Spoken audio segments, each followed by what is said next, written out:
Hi, welcome to this webinar. My name is Amy Unger. I'm here with Don Thompson today, and we're going to be talking about what makes a premium e-liquid premium. So first things first, I'd like for Don to tell us a little bit about himself. Take it away, Don. Thanks, Amy. I started vaping, I don't know, 5 years ago or so when I was in college. Basically, I was walking out of school one day, walking past the smoker's little circle, and I was like, wow, who's baking cookies? That smells great. Didn't think about it, went on to where I was going. A couple days later, I did the same thing, and all of a sudden, now the smoker circle smelled like strawberries. I stopped, I was like, all right, who's got strawberry smelling cigarettes? And a friend of mine came out who's in the same major as I am, and he's like, Don, it's not cigarettes. And he showed me this big metal tube and took a big hit, blew this big cloud out, and it smelled like strawberries. I was like, wow, that's pretty cool stuff. What is that? He said, well, this is vaping. And I was like, well, what's vaping? And a couple hours later, he educated me a little bit. He pointed me to places to go do some research on. And I said, wow, I'll bet I could help my then girlfriend out because she's been struggling to quit smoking. So helped her out, bought her some hardware. We bought some liquid. I started to do it as a hobby just to support her. Well, that hobby led to me starting the Zen Vapor. So, a hobby became kind of a passion, became kind of an obsession. And here I am with my own company as to show for it. That's awesome. Thank you for sharing that. And I think our audience is a mixed group of people who may be new to vaping, people who are experienced. Can you just give us a real high-level explanation of the difference between premium and other e-liquids on the market? Well, yeah, that's a great question. So there's premium e-liquid and there's budget e-liquid. Let's talk about budget stuff first. Now, I do not want to disparage budget e-liquid. There's some really good budget stuff out there. I mean, really tasty. But generally, it's a pretty straightforward flavor. They tend to be simple formulas. They basically have it like they make it one day, sell it the next day, so you get it. It's a couple of days old. So let's take a real popular flavor, blue raspberry. That's probably one blueberry flavoring, one raspberry flavoring, and some sweetener. Boom, done. So essentially, that blue ras tastes like a blue ras slushy, or a blue ras Slurpee is what they call them around my neck of the woods. On the other hand, premium liquids, they have like nuanced, layered, complex flavors. Their recipes are much more complicated because of what it takes to make that complexity, what it takes to make those layers. They also have a longer development cycle. I mean, there's some trial and error involved. There's some you kind of get on a road and you get close, and then you get closer and closer and closer until finally you get to where you're looking for.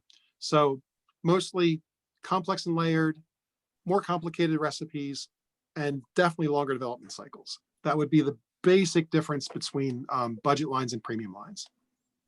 Okay, so from hearing you right, it sounds like you have better ingredients, which lead to better tasting formulas. So why should a vapor care about better ingredients?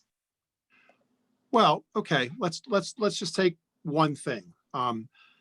There are my line, and there's like a couple of other lines that I know about that I buy their stuff, they buy mine, that we don't use added sweeteners. So there's lots of sweetened juices out there that are lovely. They're great. They really taste good. They're very flavorful. A lot of people use them as their all-day vape.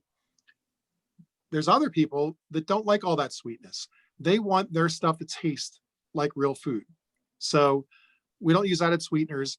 The biggest benefit of no added sweeteners is it's really kind to your cotton and coils. Whether you're wicking up your RDA every day or you're putting like a fresh coil in, when you're vaping sweetened juice, basically you might be changing that coil out every other day or sometimes even every day. Sometimes you get 3 or 4 days. With no added sweetener juice, you get weeks and weeks out of cotton, weeks and weeks out of a coil. So your basic $15 5-pack of coils could last you, I don't know, 8 weeks, maybe a couple of months, as opposed to a week with a sweetened juice. The other thing about sweeteners is a lot of folks, and once again, not meant to disparage anybody, but a lot of people use sweeteners to kind of cover up maybe a perfumey note. they wanted to get that candied strawberry, whatever flavoring they had to use to get that, causes the whole recipe to taste a little bit perfumey. So they hit it up with sweeteners, and that's what covers that up. Or some people that just don't care as much about what their flavors taste like, they just dump a lot of sweetener in it because it just hides a bad recipe. I believe, as well as many other premium companies out there, that a good recipe should stand all by itself. It doesn't need extra sweeteners. It should taste just like what it's supposed to taste like. Great, thank you. So I kind of want to hear a bit more about the approach to creating one of these premium e-liquids. Can you share a little bit about a way to go about making a line like that? Okay. Basically, there's two types of vapors out there. There's the guy here. Let me demonstrate. So there's a guy, he does this. He's like, wow, turn my mod on.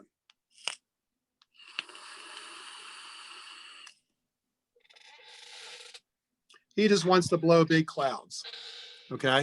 Sorry, I'm going to like hotbox my room here. So all he wants to do is blow big clouds. He doesn't really care so much about what it tastes like. Maybe he does a little, but he's all into that macho, I can blow the biggest cloud out there kind of a thing, which is cool. It's all good. Whatever keeps you as a non-smoker, that's all good. There's other folks, and I fall into this latter category, who just like flavor. The cloud chaser basically opens his airflow wide open. He wants the biggest possible cloud of vapor he can get each time he takes a puff. The flavor chaser closes down that airflow, basically wants all of that dense pure vapor because he wants as much flavor as he can. That's me. So premium lines,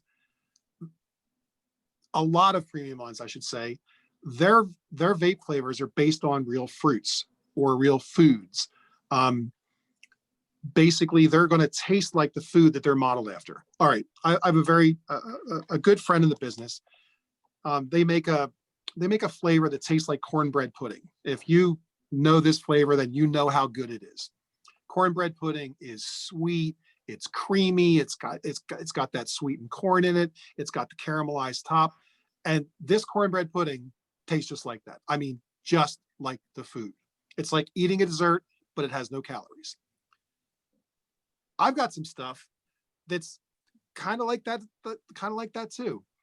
Imagine, if you will, you're a younger person, sit in front of the TV on a Saturday afternoon. You've got a big bowl. You've got that filled with milk, and you got a full box of Fruity Pebbles. Fill the bowl, eat the bowl. Fill the bowl, eat the bowl. Fill the bowl, eat the bowl. 4 or 5 times. Now the box is empty, and you're going to get in trouble, but you really don't care. So you drink some of the milk, and then that milk in the bottom that has a couple little soggy Fruity Pebbles left in it, what does that milk taste like?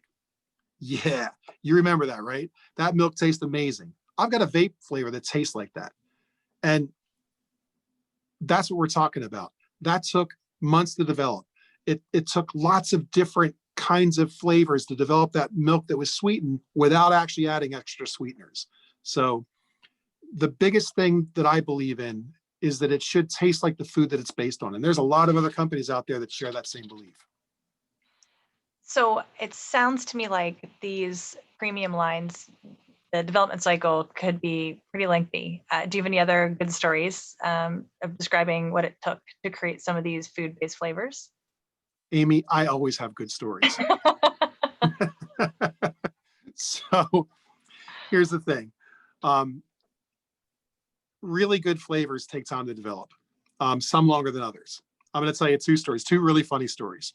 So in my area, I'm in the Philadelphia area. I'm from Philadelphia. I live just south of Philly in Delaware now. But there's this restaurant, and they make the most amazing cheesecake that money can buy. I mean, outside of going to Brooklyn, which is where the birth of New York style cheesecake came from, outside of driving to New York City to buy a piece of real cheesecake, this is pretty much the best stuff that's out there. So when I decided to make a cheesecake flavor that I was going to put all kinds of fruit and caramel and all different things on top of, I wanted to have that cheesecake taste just like this restaurant's cheesecake. So I'm talking about the creamy, super good cheesecake flavor, that little bit of brown on top, the buttery graham cracker crust. I wanted to duplicate all of that. And I figured, what a better way than to actually do a comparison. So I I developed what I thought was a good cheesecake base. Did a lot of research, put some flavors together, went to the restaurant, bought a piece of cheesecake, went out to my car, took a bite, took a vape, took a bite, took a vape, got really frustrated because, well, the vape tasted nothing like the cheesecake. And I would have been pretty satisfied to think that that cheesecake vape tasted like cheesecake at that point. So went back, altered the recipe a little bit, had to let it sit for a couple of weeks because, all creams have to sit for a little in order to let the cream blossom and get bigger and develop the nuance and the complexity of the flavor. Went back to the restaurant, bought another piece of cheesecake for $8, trundled out to my car, took a bite, took a vape, took a bite, took a vape. Now it didn't have any buttery crust. I'm like, man, went back. Now I did this 14 times. By the sixth time, the lady, she's like, oh yeah, Mr. Thompson, you want another piece of that plain cheesecake, right? Or did you want two? Nah, just one. Went out. And on the 14th try, I took a bite, took a vape. I was like, oh my, that tastes really good. Put everything down, drove to a friend of mine's house who was a very experienced vapor, very sensitive palate, and he loved me enough to hurt my feelings. So I knew if it was really bad, he would tell me. I took it, I handed him the bottle. I said, tell me what you think of this. Tell me what it's like. What is that? What am I handing you? He took one sniff and he said, I don't even have to taste this. This tastes like blah, blah, blah restaurant's cheesecake. I was like, yes, I did it. And it took a long time, like 14 times. That's 28 weeks. That's 6 months. That's 6.5 months to develop one note of a multi-layered flavor. I mean, I have blueberry cheesecake, strawberry cheesecake, soon enough in Europe and other areas of the world besides the United States, I'm going to have like chocolate and caramel cheesecake. So, but all of it had to taste like that cheesecake that you got from that certain restaurant. Another story, I'll try to be real quick. So I want to talk about chocolate for a second. Chocolate is a really difficult flavor to do. I mean, because we have Hershey bars, we have Linder balls, we have all this like Godiva, we have all this high-end chocolate. So we really know what good chocolate tastes like. We know what bad chocolate tastes like. So when I was first starting the company, I love donuts. And I specifically love donuts that are made in a certain place. In Philadelphia, there's a place called the Reading Terminal. It's right above a major train station. And it's a farmer's market, like, lots of different stalls. But there's a bakery there called Byler's Bakery, and they've been there since the 20s. I mean, baking some of the best donuts money can buy. These donuts are like this big. And what you're getting is just a taste of heaven, like donut nirvana. So I wanted to pattern a Boston cream donut after these guys' Boston cream donut. So I pretty much did the same thing. I developed the Bavarian cream. That was actually fairly easy because I was getting good at creams by this point. I developed the donut layer, got them both kind of sitting right together where you took a bite, you got the donut at first, and the cream came on the exhale. The chocolate, man, chocolate is frustrating, let me tell you. I would get this donut and cream and what I thought was chocolate on top of it, go 25 minutes to Philadelphia, go to the Reading Terminal when it was still open, buy a donut, take a bite, take a vape, and get really mad because the vape chocolate tasted nothing like the real chocolate. So what took me maybe 3 or 4 iterations to get the cream and the donut, it took me 27 more iterations to get the chocolate right. And I mean, I was like a dog with a bone. I would go back and same thing. Girl knew my name by the 6th or 7th trip. She's like, she knew what I was doing. She's like, man, you still don't have that chocolate down yet, huh? And it would just like make me mad, But anyway, so I got to the point at one point, went out to my car and said, wow, I think I did it. I think I effing did it. Went to my friend's house and said, Bobby, tell me what this tastes like. And he filled his tank up, took a hit, put that down, got his favorite RDA out, put some on his RDA, dripped it, took a hit. He's like, this might be the best chocolate vape I have ever tasted. And at that point, he had been vaping for like 4 or 5 years. And this was 5 years ago. So I was like, wow, I think I'm onto something here. Brought it out, and it is regarded by many to be the best Boston cream donut you can buy. But if I'd have quit after the 7th or 8th iteration and said, well, it's close enough, it would just be some, nebulous kind of run of the mill, kind of tastes like a Boston cream donut, but not really. But when you bite into a bite of gratitude, you're getting Bavarian cream and a donut and this sweet, thick milk chocolate ganache that's slightly dark. So it's got a little bit of bitterness in it, just like this Byler's Bakery Boston cream donut. So the more you stay after it, the more real it's going to get, and the better the flavor is going to be, and everyone's going to love it.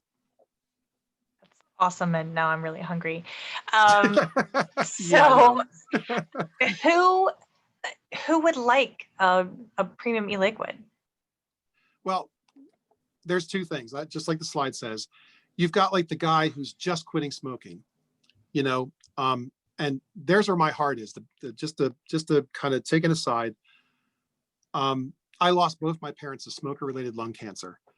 My dad a long time ago, my mom more recently, about 6 years ago. She passed away 3 months before my 6-year-old son was born.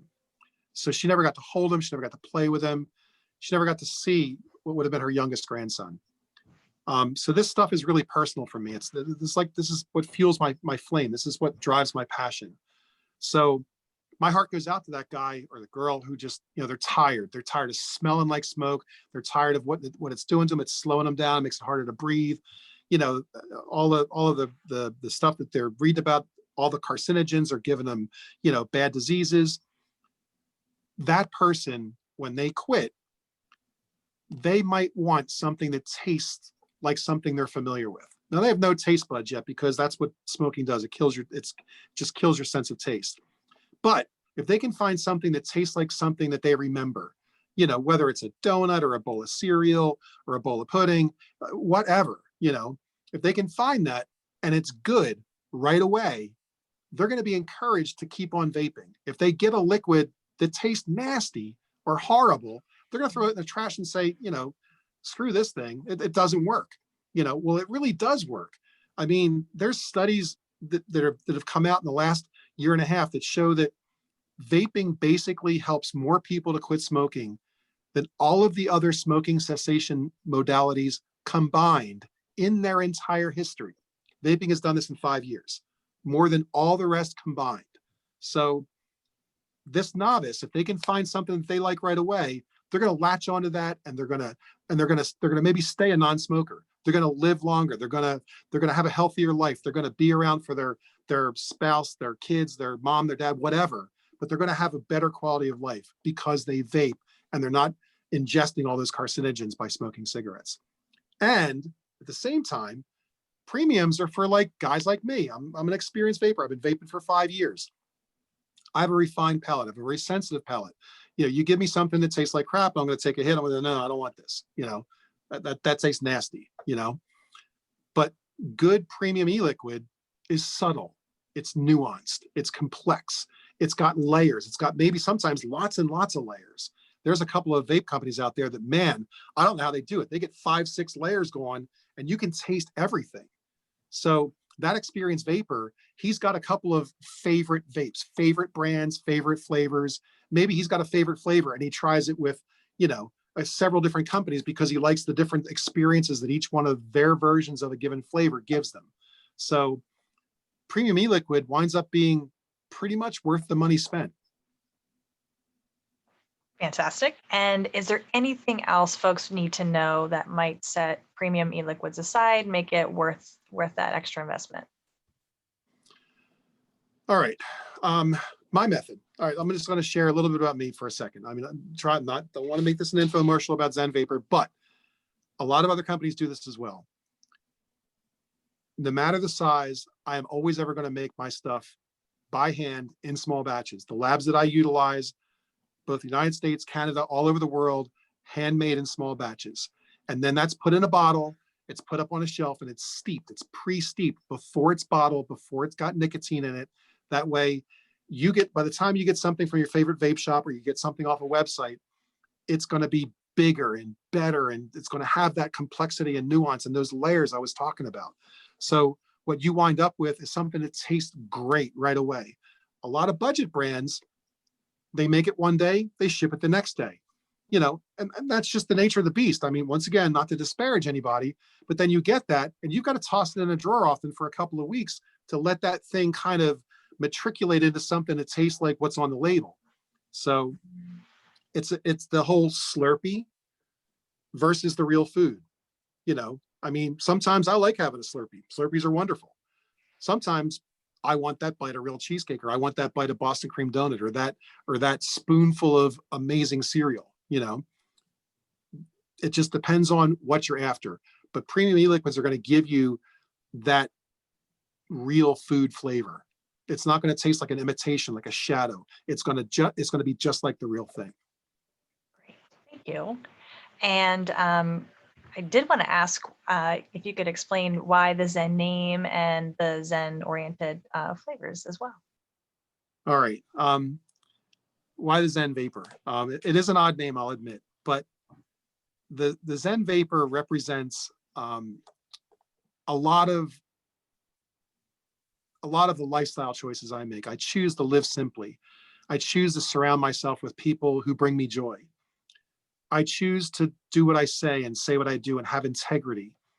I live by a version of the golden rule that I call the platinum rule. You can look it up. It's pretty popular. And it says, do unto others as they would have done unto them. So think on that a second, meditate on that, muse on that a little bit, and you'll see that that's pretty cool. I'm not doing unto you like I would have you do unto me. I'm doing unto you the way you would want to have it done unto you, whatever that is. So for me, all the names of the flavors, gratitude, clarity, focus, nirvana, bliss, transcendence, all of this stuff is either stuff that I desire in my life, aspire to, or have a little measure of. I mean, every day I wake up and I try to think about all the things I'm grateful for, whether it's a roof over my head, good health, the love of good friends and family, all of that stuff. And if you can live in that space, then your life tends to go a little bit better. You do a lot of kind things and gentle things, and not because you want to be recognized for it, but because you just want to do it. It's what's in your heart to do.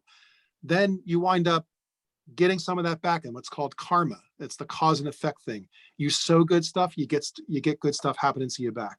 So that's kind of like why the company is what the company is. That is awesome. Thank you so much for sharing. And thank you everyone for watching. Hope you learned a little bit about what makes a premium e-liquid a premium. And I hope you're enjoying the show. Thanks so much. Thanks, Don. All right. See you. Bye.